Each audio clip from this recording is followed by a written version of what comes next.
Hello আমার দুষ্টু মিষ্টি বন্ধুরা, আশা করি তোমরা সবাই খুব ভালো আছো। আমরাও খুব ভালো আছি। তোমরা এখন চলে এসেছো অঞ্জলির বাড়িতে। নমস্কার, আমি অঞ্জলি, আর আজ থেকে তোমরা হলে আমার নতুন বন্ধু। তোমাদের সঙ্গে আমি রোজ এভাবেই গল্প করতে থাকবো। আজকে আমি তোমাদেরকে আমার পরিবারের সকলের সঙ্গে আলাপ করাবো, আর আমার বাড়িটা কেমন ঘুরে ঘুরে দেখাবো। প্রথমেই চলো একটা জায়গায়। দেখো, এটা হলো আমাদের তুলসী মঞ্চ, যেটা কিনা আমার সব থেকে শান্তির জায়গা। চলো নমস্কার করে নি। ঠাকুর, সকলকে ভালো করো, সকলের যেন ভালো হয়। যদা যদা হি ধর্মস্য গ্লানির্ভরতি ভারতম অভ্যুত্থানমধর্মস্য তদাত্মানং সৃজমহন পরিত্রাণায় সাধূনাং বিনাশায় চ দুষ্কৃতম ধর্ম সংস্থাপনার্থায় সম্ভবামি যুগে যুগে। ঠাকুর, আমি যেন আমার পরিবারের সকলকে খুব খুশিতে আর সুখে রাখতে পারি। চলো বন্ধুরা, এবার দেখে নি আমার বাড়িটা। এইটা হলো আমার ছোট্টখাটো কুটির, যেখানে কিনা আমি, আমার মেয়ে আর আমার স্বামী থাকি। আমার বাড়িটা কেমন সুন্দর না? হ্যাঁ, সকলের কাছেই সকলের বাড়িটা খুবই প্রিয়, আমার কাছেও তাই। এই দেখো, বিছানায় শুয়ে আছে এই যে ছোট্ট মেয়েটি, এটি হলো আমার মেয়ে রাখি। ও সারাটা দিনই ঘুমাতে থাকে। কত করে যে ডাকি, স্কুলে যাওয়ার সময় ডাকতে ডাকতে আমার গলা ব্যথা হয়ে যায়, তবুও ওঠে না। এত দুষ্টুমি করে আমার সঙ্গে, পারি না বাবা। আর রাখির বাবা কোথায় বলো তো? রাখির বাবা বাজারে ডাল ভাঙাতে গেছে। বাজার থেকে ফিরলেই তোমাদের সঙ্গে দেখা করিয়ে দেব। চলো দেখে নাও আমার বাড়ির পিছন দিকটাতে কি আছে। এখানে দেখো একটা মস্ত বড় লিচু গাছ আছে, যেখানে খুব বড় বড় লিচু হয়, খুব মিষ্টি সুস্বাদুও বটে। এখান থেকে আমরা প্রত্যেকে লিচু পেড়ে খাই, পাড়া প্রতিবেশীদেরকেও দিই। আর রাখি তো মাঝে মধ্যে দুপুরবেলা ওর বোন আর ওর বন্ধুদেরকে নিয়ে এসে এখানে মজা করে লিচু খেতে থাকে। তো চলো দেখো তার পাশে কি আছে। এটা হলো আমাদের কুয়োতলা, যেখানে আমি আর আমার বোন গুঞ্জা প্রতিদিন জল নিতে আসি। দেখো কুয়োর পাশে এই কলসিটা আমার বোনই ফেলে গেছে ভুল করে। ও, গুঞ্জাকে তোমাদের তো বলা হয়নি, গুঞ্জা হলো আমার বোন। ওর সঙ্গে একটু পরেই তোমাদেরকে আমি আলাপ করিয়ে দেব। তার আগে দেখো, এই যে পাশে তোমাদেরকে একটু আগেই দেখালাম তুলসী মঞ্চ, যেখানে রাখির ঠাম্মি বসে আছে। রাখির ঠাম্মি দিনের বেশিরভাগ সময়টাই এখানে কাটায়, পুজো করে, প্রদীপ দেখায়। এবার তোমাদেরকে আমার বোন গুঞ্জা আর তার ছোট্ট মেয়ের সঙ্গে দেখা করিয়ে দেব। চলো দেখে নি। এইটাই হলো আমার বোনের বাড়ি। আমার বোনের বাড়িটাও খুবই সুন্দর, খড়ের চাল, আর বাড়িটা হলো মাটির, তার উপর সুন্দর নকশা করা। এই নকশাটা কিন্তু আমার মেয়ে রাখি করেছে, সুন্দর না? হ্যাঁ। আর দেখো এই যে শুয়ে আছে, এটা হলো আমার বোন, আর এইটা বোনের ছোট্ট মিষ্টি মেয়ে ঈশা। ও কিন্তু খুবই দুষ্টু। এই যে দেখো পাশে যে সিঁড়িটা রাখা আছে বোনের বাড়ির পাশে, ওটা দিয়ে কতবার যে ওঠানামা করতে গিয়ে পড়ে গেছে তোমরা ভাবতেও পারবে না। অনেক বারণ করা হয় কিন্তু শোনেই না। ও ঘুম থেকে উঠলেই দেখবে এত হুটোপাটি করে যে আমরা ওকে নিয়ে নাজেহাল হয়ে যাই।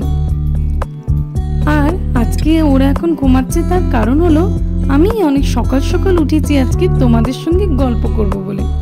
ওরা যখন উঠে পড়বে ওদের সঙ্গেও তোমাদেরকে কথা বলিয়ে দেবো। চলো এবার আমার বাড়ির অন্য দিকটা থেকে ঘুরে আসি। ওই দেখো বন্ধুরা, ওই যে দূরে ধান ক্ষেত দেখা যায়, ওটা হলো রাখির বাবা আকাশের জমি। ওখান থেকে সারা বছরের চাল, ডাল, শাকসবজি সবকিছু আসে। আর বাড়ির দেখো অন্য দিকটাতে রয়েছে আমাদের বাথরুম, যে বাথরুমের চালে পাখি আবার বাসা করেছে। কি কাণ্ড দেখেছো? পাখিগুলো বাসা বানানোর আর জায়গা পেল না, আর পাখিগুলো এখানে এসে বসবে যখন, তখন তোমাদেরকে আবার দেখাবো আমি। আর দেখো, তারও পাশে রয়েছে আমাদের গোয়ালঘর। গোয়ালঘরটা নতুন করা হয়েছে, গরু এখনো কেনা হয়নি। যখন গরু কিনতে যাব তোমাদেরকেও সঙ্গে করে নিয়ে যাব। আর এটা হলো আমার সব থেকে প্রিয় জায়গা, আমার রান্নাঘর, যেখানে আমি প্রতিদিন সুন্দর সুন্দর রান্না করে সকলকে খাওয়াতে থাকি। রাখি, ওর বোন ঈশা, প্রত্যেকে আমাকে খুব ভালো বলে খাওয়ার খেয়ে। যখন আমাকে খাওয়ার খেয়ে তারা বলে যে খুব টেস্টি হয়েছে মিমি, তখন আমার খুব ভালো লাগে, মনটা আনন্দে ভরে ওঠে। এবার থেকে আমি আমার এই রান্নাগুলো তোমাদেরকেও দেখাতে থাকবো। তোমাদেরও ভালো লাগলে লাইক করবে কিন্তু। কই গো, বাজার থেকে যে চলে এসেছি ডাল ভাঙিয়ে, কই গেলে?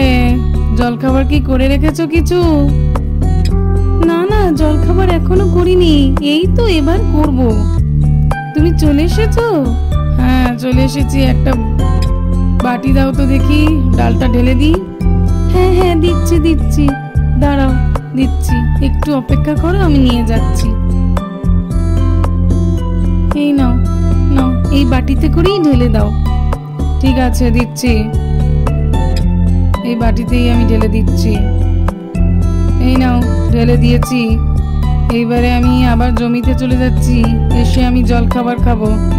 আচ্ছা আচ্ছা ঠিক আছে, তুমি এসে তারপরেই জলখাবার খেও। আমি এখন জলখাবার করতে যাই, ঠিক আছে? মা মা, এত ডাল আমাদের বাড়িতে কোথা থেকে এলো? কত ডাল, বাবা এনেছে বুঝি? হ্যাঁ হ্যাঁ, বাবাই তো আনলো। আরে বুঝতে পারছিস না, এটা তো আমাদের জমির ডাল রে। বাবা আজকে গিয়ে বাজার থেকে ভাঙিয়ে আনলো। আর এত আবার কি, এইটুকু ডাল, এটা তো আমরা নেবো, মিমিরা নেবো, তখন দেখবি একদম কমে যাবে, বুঝলি? হ্যাঁ মা, এইবারে বুঝতে পেরেছি, এইবারে ভালোভাবে বুঝে গেছি। মা, আমি তাহলে একটু মিমিদের বাড়িতে যাই, দেখে আসি ওরা সব কি করছে। হ্যাঁ হ্যাঁ ঠিক আছে, যা। এতক্ষণে নিশ্চয়ই মিমিরা সকলে উঠে গেছে। যা দেখে আয় ওরা কি করছে, আর বোন কি করছে সেটাও দেখে আয়, যা একটু গল্প করেও আস। এসে পড়তে বসবি কিন্তু। এই বলে রাখি ওর মিমিদের বাড়িতে যেতে লাগলো। মিমি মিমি, তুমি উঠে পড়েছো? আচ্ছা। হ্যাঁ রে, এই তো একটু আগেই উঠলাম। এখন কত কাজ, আমার অনেক কাজ করতে হবে, বাড়িঘর পরিষ্কার করতে হবে। বোন এখনো ওঠেনি? না রে, এখনো ওঠেনি, ডাক তুই দেখ। বোন বোন, এই ঈশা ওঠ, ঈশা, এই ঈশা ওঠ না। বোন, এই ঈশা ওঠ। দিদি ভাই, তুমি চলে এসেছো, কি বলবে বলো? বোন বোন চল, একটু আমার সাথে যাবি, চল না রে। না না দিদি ভাই, আমি সকাল সকাল না পড়ে যদি খেলতে বেরোই, মা আমাকে খুব বকা দেবে। আমি একটু পড়ে নি, তারপর তোমার সঙ্গে যাব। আরে বোন, তুই ওই নিয়ে চিন্তা করিস না, আমি মিমিকে বলছি। মিমি মিমি, আমি একটু বোনকে নিয়ে যাই। আচ্ছা, তুই যখন এত করে বলছিস তখন নিয়ে যা। ফিরে এসে কিন্তু ওকে ভালো করে পড়ে নিতে বল, যেন ভালো করে পড়ে নেয়। আচ্ছা মিমি, আমি ওকে এটা বলে দিচ্ছি। বোন বোন, তুই বল, তুই পড়ে নিবি এসে। আচ্ছা দিদি ভাই, প্রমিস। এই বলে ঈশা আর ওর দিদি রাখি দুজনে মিলে যেতে লাগলো। চল ঈশা, ঘরে বসি, তারপরে ঘরে বসে বসে দুজনে মিলে খেলা করব মজা করে। মা মা, আমাদের জন্য কিছু খাবার তৈরি করে দাও না, আমার আর ঈশার জন্য খুব খিদে পেয়েছে। ঠিক আছে বাচ্চারা, তোমরা চুপ করে বসো, আমি তোমাদের জন্য এক্ষুনি খাবার বানিয়ে নিয়ে যাচ্ছি। ঠিক আছে মা। বন্ধুরা, আজকের মতো গল্প এই পর্যন্ত। দেখা হবে পরের একটা এপিসোডে। তোমরা ততক্ষণ দেখতে থাকো, আর আমি রাখির বাবা আকাশ আর ঈশার জন্য জলখাবার বানাতে যাই। আমার এরকম আরো গল্প পেতে আর আমার পাশে থেকে সাপোর্ট করতে চাইলে আমার চ্যানেলটাকে সাবস্ক্রাইব করতে একদম ভুলবে না। টাটা বন্ধুরা।